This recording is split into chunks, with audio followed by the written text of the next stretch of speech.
तो dear students, अब हम लेक्चर नंबर 3 के सेकंड टॉपिक को डिस्कस करेंगे, डेट इज़ वेक्टर्स। इसमें हम देखेंगे कि हम वेक्टर्स को कैसे जनरेट करते हैं, रो वेक्टर को किस तरह जनरेट किया जा सकता है, फिर कॉलम वेक्टर को किस तरह जनरेट किया जा सकता है। तो being a student of mathematics, you will be very much familiar with the idea of vectors. A vector is an ordered list of numbers. A vector of any length in MATLAB can be entered by just typing a list of numbers separated by commas or spaces and enclosed all the entries in a square brackets. हम कुछ इसकी practice करते हैं as usual, जैसे कि हम पहले practice करते हैं कमांड विंडो के अंदर, फिर हम देखते हैं कि वेक्टर को किस तरह जनरेट किया जा सकता है। This is your command window.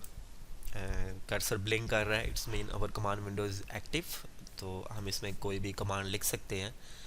For example, एक वेक्टर को आप इंटर करना चाह रहे हैं मैटलैब के अंदर, तो जिसकी फर्स्ट एंट्री 1 है, सेकंड एंट्री 2 है एंड उसकी थर्ड एंट्री जो है वो 3 है। तो उस वेक्टर को किस तरह मैटलैब में इंटर करेंगे? जस्ट टाइप, सपोज वेक्टर को हम रिप्रेजेंट करते हैं v से and use square brackets. First entry उसकी 1 है। अब आपके पास जब आपने सेकंड एंट्री लिखनी है तो आपके पास दो चॉइसेस हैं, या तो 1 के बाद आप स्पेस दें और फिर सेकंड एंट्री लिख दें, या 1 के बाद आप कॉमा यूज़ करें और सेकंड एंट्री लिख दें। तो I will use comma there, second entry is 2 and then third entry is 3।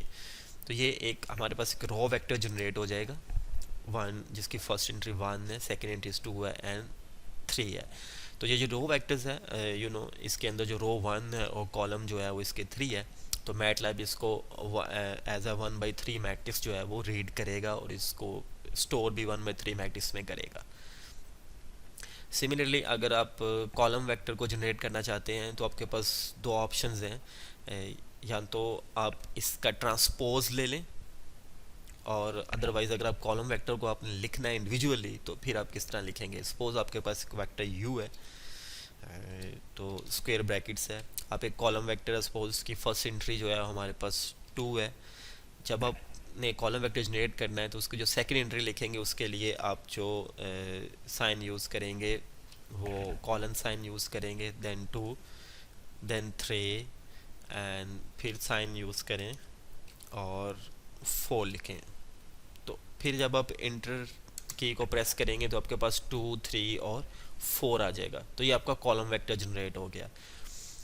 तो जब आप रो वेक्टर जनरेट करेंगे तो हर एंट्री को आप सेपरेट करेंगे कॉमा से, और जब आप कॉलम वेक्टर जनरेट करेंगे तो कॉलम वेक्टर जो सेकंड एंट्री है उसको आप कॉलन साइन से, सेमी कॉलन साइन से आप फिर जनरेट करेंगे। तो हर एंट्री के बाद आप सेमी कॉलन साइन को टाइप कर दें, तो देन इंटर को प्रेस करें तो ये एग्जीक्यूट कर देगा। अब अगर हम यूज़ करना चाहें, देखना चाहें कि ये जो वेक्टर v है और u है, जो कि एज अ वेरिएबल डील होते हैं मैटलैब में, इनको मैटलैब में इनकी कैरेक्टरिस्टिक क्या है, ये कितनी मेमोरी एलोकेट इनकी हुई है, इनकी क्लास क्या है, इनके नेम क्या है। तो बाई सिंपल टाइप हुज, देखें आपके पास दो जो है वो वेक्टर्स हैं, 1u एंड v, जो आपने अभी तक डिफाइन किए हैं। साइज़ जो है फर्स्ट का 3/1 है और जो सेकंड है उसका 1/3 है। देन बाइट्स 24 हैं और सबकी क्लास जो है वो डबल है। तो ये हमारी कुछ इन्फॉर्मेशन है इनके बारे में। तो वेरिएबल्स को जब आपने डिफाइन किया था तो उसको 1/1 मैट्रिक्स की जो साइज़ है उसमें स्टोर किया गया था। जब आपने वेक्टर्स को किया है तो इसको row column wise, first vector जो है v है उसे 1/3 साइज़ के मैट्रिक्स में स्टोर किया गया है, और जो सेकंड आपका वेक्टर u है उसको 3/1 में स्टोर किया गया है। वेक्टर्स v के अगर आप ट्रांसपोज लेना चाहें तो देन आप किस तरह ट्रांसपोज लेंगे? इसका लिख like transpose and then type v and then press enter. Undefined function और मेथड ट्रांसपोज। अब हम इसको एडिट करेंगे कि इस सिंटैक्स के अंदर एरर कौन सा आया है। तो जस्ट टाइप, आप अप एरो की को टाइप करें, उसको प्रेस करें अप एरो की को कीबोर्ड से, तो आप इसको एडिट कर सकते हैं। यानी ट्रांसपोज के जो स्पेलिंग थे हमने यहाँ पे आर टाइप कर दिया था, लेकिन यहाँ पे ई आना चाहिए था। तो आप ट्रांसपोज वीक, तो आप ट्रांसपोज लेके किसी भी रो वेक्टर को कॉलम वेक्टर में और कॉलम वेक्टर्स को आप रो वेक्टर में जो है वो आप चेंज कर सकते हैं। कमांड विंडो को हम क्लियर करते हैं और हम जितने भी वेरिएबल्स हैं वर्क स्पेस के अंदर उसको क्लियर ऑल कमांड से क्लियर कर देते हैं। नेक्स्ट अब हम देखेंगे कि जो हम वेक्टर्स डिफाइन करते हैं क्या हम उसमें से किसी स्पेसिफिक कंपोनेंट को उसकी किसी स्पेसिफिक एंट्री को क्या एक्सट्रैक्ट कर सकते हैं। सपोज आप एक वेक्टर डिफाइन कर देते हैं with capital B and row vector 2 4 and 5। ये आपके पास एक वेक्टर है रो वेक्टर जो आपने डिफाइन किया विद कैपिटल लेटर बी के साथ। अगर आप इसके सेकंड एंट्री को एक्सट्रैक्ट करना चाहते हैं, आपको इसकी सेकंड एंट्री चाहिए, तो उसके लिए आप क्या करेंगे, simple type B parenthesis brackets और and then type the position of this entry, यानी इसकी पोजीशन 2 है यहाँ पे, तो आपके पास 4, तो पोजीशन 2 के ऊपर जो इस वेक्टर के अंदर एंट्री थी वो 4 पड़ी हुई थी। तो आप किसी इंडिविजुअल एंट्री को एक्सट्रैक्ट भी कर सकते हैं जब आप कोई वेक्टर डिफाइन कर लेंगे। वेक्टर को आप और भी तरह से डिफाइन कर सकते हैं। सपोज यूजिंग कॉलन साइन भी डिफाइन किया जा सकता है। सपोज आप एक वेक्टर ऐसा डिफाइन करना चाहते हैं जिसकी एंट्री जो है वो वेरी करती हैं 1 से 9 तक, मीन पहली एंट्री 1 है, फिर 2 है, फिर 3 है। यहाँ पे एक ऐसा वेक्टर डिफाइन करते हैं जिसकी एंट्री वेरी करती है 1 से 100 तक, मीन पहला वेक्टर आपके पास 1 है, सेकंड 2 है, सेकंड 3 है, सेकंड 4 है। तो सारी एंट्रीज को लिखना इट्स वेरी डिफ़िकल्ट टास्क, तो ये काफ़ी ड्रिल हो जाएगी। तो अगर हम इसे बाई हैंड लिखेंगे तो ये एक ड्रिल हो जाएगी, लेकिन हम लॉजिकली मैटलैब जो है वो हमें बताता है कि हम इसको डिफ़ाइन भी कर सकते हैं। सपोज मैं 1 से 20 तक डिफ़ाइन करता हूँ।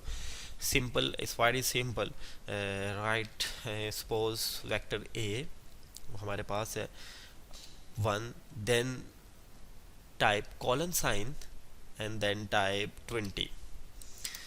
तो 1 से 20 तक जो एंट्रीज हैं उसको मैटलैब के अंदर डिस्प्ले कर दिया गया है। Column 1 through 9, 1 2 3 4 9 and column 10 through 18 and जी आपके पास कॉलम 19 थ्रू 20, ये आपके पास एंट्रीज आ गई। तो अगर आप इसको इंडिविजुअली बाई हैंड अपने कॉपी पेपर पे अपने पेपर पे लिखना चाहते हैं तो इट्स अ डिफ़िकल्ट टास्क। अब यहाँ पे आप इस जो सिंटेक्स है इसकी लॉजिक क्या है कि पहली एंट्री 1 होगी, फिर 1 में 1 ऐड होगा, सेकंड 2 हो जाएगी, फिर 1 में फिर सेकंड एंट्री में 1 ऐड होगा, तो 1 इंक्रीमेंट से आपके पास 20 फर्स्ट 20 एंट्रीज जो है वो आ जाएंगी। क्या हम ये जो इंक्रीमेंट है इसको वेरी कर सकते हैं? यहाँ तो इंक्रीमेंट फिक्स है ना, मैटलैब ने बाय डिफ़ॉल्ट उसमें 1 हर एंट्री में ऐड किया और हमारे पास फर्स्ट 20 एलिमेंट्स आ गए इस वेक्टर के। तो क्या इसे वेरी किया जा सकता है? तो डेफिनेटली किया जा सकता है। तो उसके लिए सिंटैक्स क्या होगा हमारे पास, very simple, suppose vector is B and 1 colon 4 and then colon 20। अब इस सिंटैक्स का मतलब ये होगा कि 1 से 20 तक एंट्रीज इस वेक्टर के अंदर आएंगी, लेकिन इंक्रीमेंट जो है वो हर एक में 4 होगा। तो यहाँ पे पॉजिटिव इंटीजर इंक्रीमेंट है, तो ये तो आपके पास अप टू 1 से 20 तक इसके अंदर आ गई, लेकिन इंक्रीमेंट 4 1, पहली एंट्री 1 उसमें 4 का इंक्रीमेंट आया 5, देन 4 का इंक्रीमेंट आया 9 एंड देन फिर 13 एंड 17।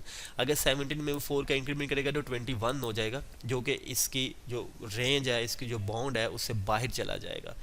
तो ये अब यू कैन से डैट कि ये इसके वेक्टर की जो है वो बाउंड्री है। तो जितने भी एलिमेंट जनरेट होंगे वो इस बाउंड 1 और 20 की जो बाउंड्री है उसके अंदर ही हमारे पास जनरेट होंगे। तो जब ये उसके अंदर ही जनरेट होंगे तो पोस्ट 20 से बाहर कोई एंट्री शो नहीं होगी। तो आप इंक्रीमेंट को फिक्स कर सकते हैं। अब ये जो इंक्रीमेंट है यहाँ तो मैंने पॉजिटिव इंटीजर लिया है, but it can be a real number. ये आप नेगेटिव नंबर भी ले सकते हैं और रैशनल नंबर्स भी ले सकते हैं। फॉर एग्जांपल एक हम वेक्टर जनरेट करते हैं, let is see with negative entries के साथ। Suppose first entry is 1 and then -1 and up to mean it's -3 and up to 20।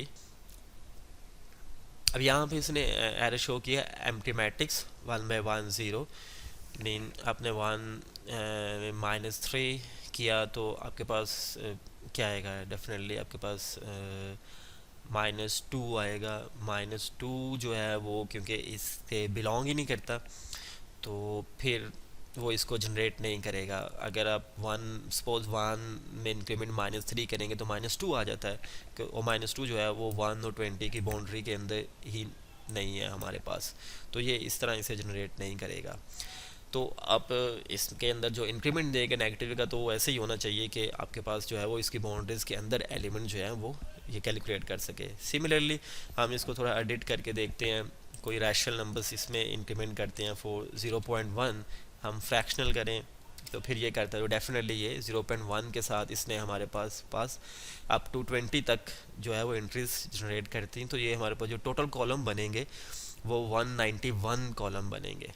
तो 191 कॉलम इसके अंदर बनेंगे। अगर हम इसको थोड़ा सा एडिट करते हैं, सपोज इसको अप टू हम 5 तक रख लें अगर, तो फिर 41 कॉलम बनते हैं। अगर हम इसको फर्दर एडिट कर सकते हैं आप इसे यूजिंग अप एरो की। तो यहाँ पे देखा कि आपका जो इंक्रीमेंट है वो नेगेटिव नंबर भी आप ले सकते हैं, बट प्रॉपर नेगेटिव नंबर जो उसकी बाउंड्रीज के अंदर एलिमेंट्स को जनरेट कर पाए। और आप fractional number, positive fraction number भी ले सकते हैं। तो आप वेक्टर को यूजिंग कॉलन साइन हमने देखा किस तरह जनरेट किया जा सकता है। अब हम एक फर्दर इसके ऊपर फॉर एग्जांपल जितने वेरिएबल हैं हम उनको पहले क्लियर कर लें। अब हम देखेंगे कि हम वेक्टर्स के ऊपर कुछ मैथमेटिकल ऑपरेशन भी कर सकते हैं। फॉर एग्जांपल हम वेक्टर्स की जो एलिमेंट्स हैं उनको स्क्वायर कर सकते हैं। हम उन वेक्टर्स के जो एलिमेंट्स हैं उनको मल्टीप्लाई कर सकते हैं। हम उन वेक्टर्स के जो एलिमेंट्स हैं उनको ऐड कर सकते हैं। तो उसके लिए हमारे पास सिंटैक्स क्या होगा। सपोज आप कोई वेक्टर डिफाइन कर लिए, V is a vector for example 2 and 4 and then 6। आपने एक वेक्टर जनरेट किया जिसकी फर्स्ट एंट्री 2 है, सेकंड 4 है एंड थर्ड जो है वो 6 है। अब चाहते हैं कि इन दोनों वेक्टर्स को ऐड कर दिया जाए। तो डेफिनेटली आपने देखा होगा जब वेक्टर्स की एडिशंस होती है तो उसके अंदर अगर मैथमेटिक्स फिजिक्स के कॉन्सेप्ट्स को देखा जाए थोड़ा सा, तो आयत कंपोनेंट आयत में, जेथ में, और 6 जो है के में जो है ऐड होता है।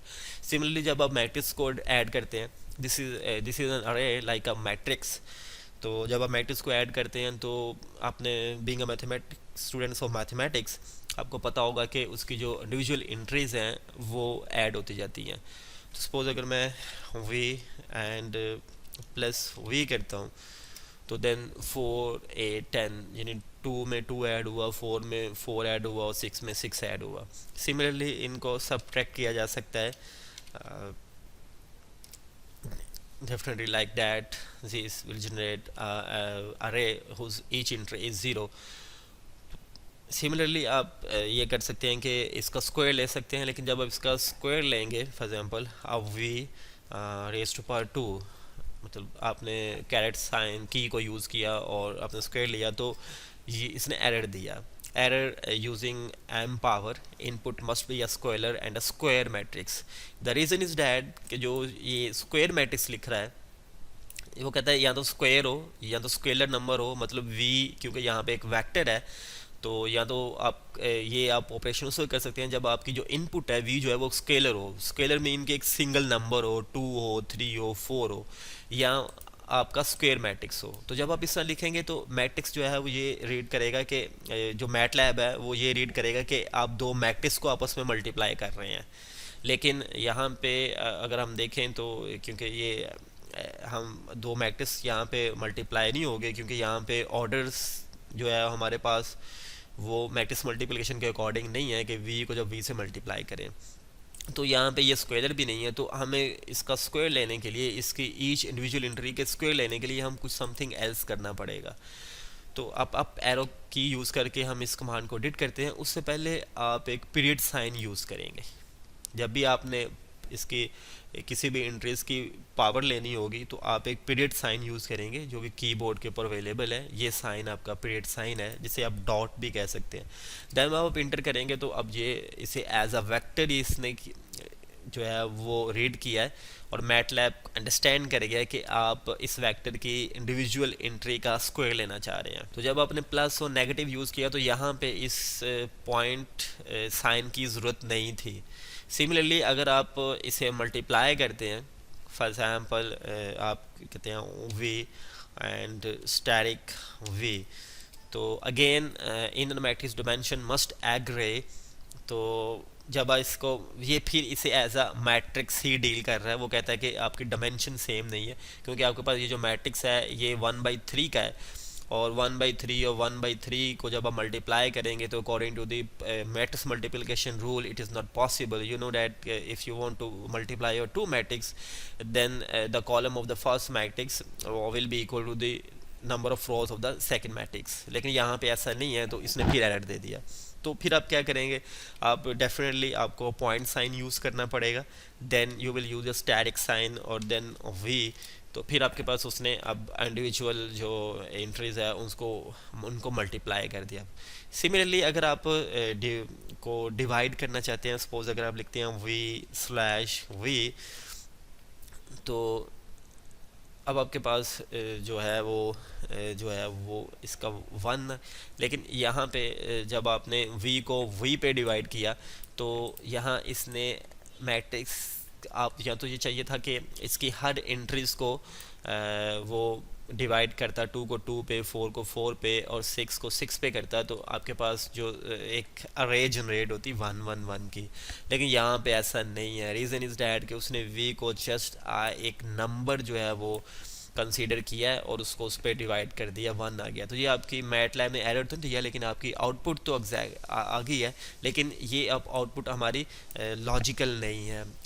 तो डेफिनेटली हमें फिर जब आप डिवाइड करना चाहेंगे हर एंट्री को, तो आप फिर पॉइंट साइन यूज़ करेंगे, then slash and then V. तो अब आपके पास उसने इसकी हर एंट्रीज को इंडिविजुअली आपस में डिवाइड कर दिया है। तो जब आप 2 को 2 पे करेंगे तो 1 1 1, तो 1 1 1 एंट्रीज की एक अरे जो है वो हमारे पास जनरेट हो गई। तो ये कुछ मैथमेटिकल ऑपरेशन है जो आप इसके ऊपर कर सकते हैं।